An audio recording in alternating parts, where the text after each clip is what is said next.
ಬೆಳ್ತಂಗಡಿಯ ಹಸಿರು ತುಂಬಿದ ಹೊಲಗಳಲ್ಲಿ ಮಣ್ಣಿನೊಂದಿಗೆ ತನ್ನ ಬದುಕನ್ನು ಬೆಸೆದುಕೊಂಡ ಸತ್ಯನಾರಾಯಣ ಎಂಬ ರೈತ ವಾಸಿಸುತ್ತಿದ್ದ.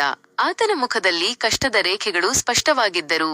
ಆತನ ಕಣ್ಣುಗಳಲ್ಲಿ ಹೊಲದ ಮೇಲಿನ ಅಚಲವಾದ ಪ್ರೀತಿ ಮತ್ತು ಭರವಸೆಯ ಕಿಡಿ ಸದಾ ಹೊಳೆಯುತ್ತಿತ್ತು. ಸತ್ಯನಾರಾಯಣನಿಗೆ ಸಣ್ಣ ಕುಟುಂಬವಿತ್ತು.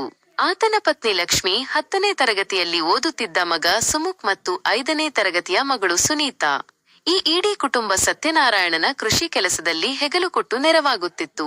ಪ್ರತಿ ವರ್ಷವೂ ಸತ್ಯನಾರಾಯಣ ಮುಂಗಾರು ಮಳೆಯ ಆರಂಭಕ್ಕಾಗಿ ಆಕಾಶದತ್ತ ಕಾತರದಿಂದ ಕಣ್ಣಿಡುತ್ತಿದ್ದ.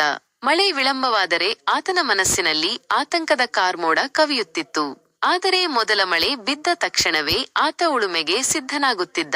ಎತ್ತುಗಳನ್ನು ಹೂಡಿ ಬಾಯಲ್ಲಿ ಹಾಡು ಹೇಳುತ್ತಾ ಹೊಲವನ್ನು ಉಳುವುದು ಆತನಿಗೆ ತಪಸ್ಸಿನಂತಿತ್ತು. ನಾಟಿ ಮಾಡುವಾಗ ತನ್ನ ಬೆವರು ನೆಲಕ್ಕೆ ಬೀಳುವಾಗ ಅದರಿಂದಲೇ ಭೂಮಿ ಫಲವತ್ತಾಗುತ್ತದೆ ಎಂಬ ದೃಢನಂಬಿಕೆ ಆತನಲ್ಲಿತ್ತು. ಒಮ್ಮೆ ಗ್ರಾಮದಲ್ಲಿ ಸತತ ಬರಗಾಲ ತಲೆದೋರಿತು. ಕೆರೆ ಕಟ್ಟೆಗಳು ಬತ್ತಿ ಹೋಗಿ ಸತ್ಯನಾರಾಯಣನ ಹೊಲವು ನೀರಿಲ್ಲದೆ ಬಿರುಕು ಬಿಟ್ಟಿತ್ತು. ಬೆಳೆಗಳು ಒಣಗಲು ಪ್ರಾರಂಭಿಸಿದ್ದವು. ಇಡೀ ಗ್ರಾಮದ ರೈತರೆಲ್ಲ ತೀವ್ರ ಚಿಂತಾಕ್ರಾಂತರಾಗಿದ್ದರು. ಸತ್ಯನಾರಾಯಣ ಕೂಡ ಬಹಳಷ್ಟು ಮಾನಸಿಕ ಸಂಕಷ್ಟಕ್ಕೊಳಗಾಗಿದ್ದ. ಆದರೂ ಆತ ಧೃತಿಗೆಡಲಿಲ್ಲ. ಪ್ರತಿದಿನ ಸಂಜೆ ದೇವರಲ್ಲಿ ಮಳೆಗಾಗಿ ಪ್ರಾರ್ಥಿಸುತ್ತಿದ್ದ. ಗ್ರಾಮದವರೊಂದಿಗೆ ಸೇರಿ ಸಣ್ಣ ನೀರಾವರಿ ಯೋಜನೆಯ ಬಗ್ಗೆ ಚರ್ಚಿಸಿದ. ದೂರವಿದ್ದ ನದಿಯಿಂದ ನೀರನ್ನು ತರುವ ಪ್ರಯತ್ನಕ್ಕೆ ಎಲ್ಲರೂ ಕೈಜೋಡಿಸಿದರು. ಹಲವಾರು ದಿನಗಳ ನಿರಂತರ ಪ್ರಯತ್ನದ ನಂತರ ಒಂದು ದಿನ ರಾತ್ರಿ ಗುಡುಗು ಸಹಿತ ಭಾರಿ ಮಳೆ ಸುರಿಯಿತು. ಭೂಮಿ ತಂಪಾಯಿತು. ಬತ್ತಿದ್ದ ಕೆರೆಗಳು ತುಂಬಿದವು. ಸತ್ಯನಾರಾಯಣನ ಕಣ್ಣುಗಳಲ್ಲಿ ಆನಂದ ಭಾಷ್ಪಗಳು ಜಿನುಗಿದವು. ಮರುದಿನವೇ ಆತ ಮತ್ತೆ ಉತ್ಸಾಹದಿಂದ ಹೊಲಕ್ಕೆ ಇಳಿದ. ಬತ್ತಿದ ಬೆಳೆಗಳು ಮತ್ತೆ ಜೀವ ಪಡೆದು ಹಸಿರಾದವು.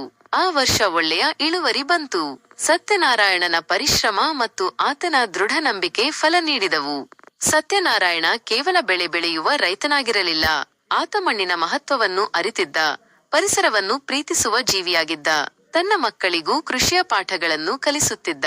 ಮಣ್ಣು ನಮ್ಮ ತಾಯಿ, ಅದನ್ನು ಪೂಜಿಸಿದರೆ ಅದು ನಮ್ಮನ್ನು ಎಂದಿಗೂ ಕೈಬಿಡುವುದಿಲ್ಲ ಎಂದು ಹೇಳುತ್ತಾ ಹೊಸ ಪೀಳಿಗೆಗೂ ಕೃಷಿಯ ಮೇಲಿನ ಪ್ರೀತಿಯನ್ನು ಬಿತ್ತುವ ಕೆಲಸ ಮಾಡಿದ.